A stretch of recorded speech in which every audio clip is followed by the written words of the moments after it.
Hello again, Jorge with you. Hopefully I've cleared the frog out of my throat, but that remains to be seen. Not enough coffee this morning. All right, so the next thing that we're going to take a look at is how to create categories in Blackboard. All right, so categories, obviously, categories would be something like a test, homework, class participation, and any other uh, quizzes, any other categories that teachers may use, especially teachers that use a weighted averaging system. Okay, where, for example, tests might be 45% of the grade for the quarter, and quizzes might be 30% of the grade for the quarter, and homework might be another 15%, and the rest is class participation, or however you break down your classes. So there are some categories already set up in Blackboard for us, but we'll take a look at how to add our own custom categories. All right, so what I'm going to do is I'm going to go back to Blackboard, log in if you're not already there. All right, and then what I want to do is I want to go to Grade Center again. All right, and the full Grade Center. All right, and then here what I want to do is I want to manage my categories. So again, I'm going to mouse over Manage, and then I'm going to go down to Categories. All right, and click on that. All right, so these are the default categories that are set up in Blackboard. All right, assignment, blog, discussion, journal, self and peer, survey, and test. All right, so basically the way that um, Blackboard has kind of determined what these are. Assignments is really like a homework. So anytime that you set up a Blackboard assignment where that assignment becomes a Dropbox, that's the default setting for that assignment is an assignment column.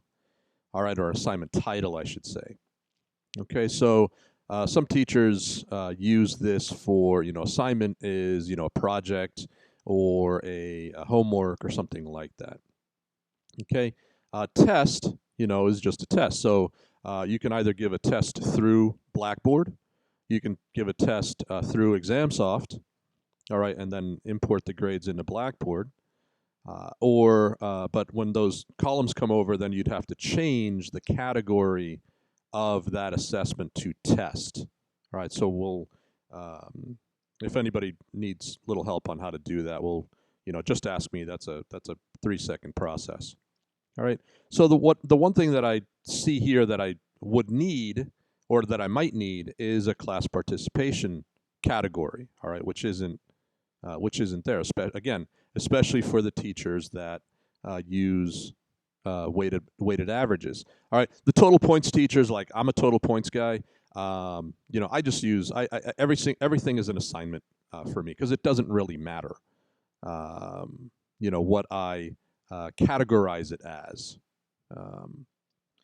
So everything's either an assignment or a test for me, really. But I can go ahead and add class participation if I really want to segment and do a very fine review of where are kids struggling or not.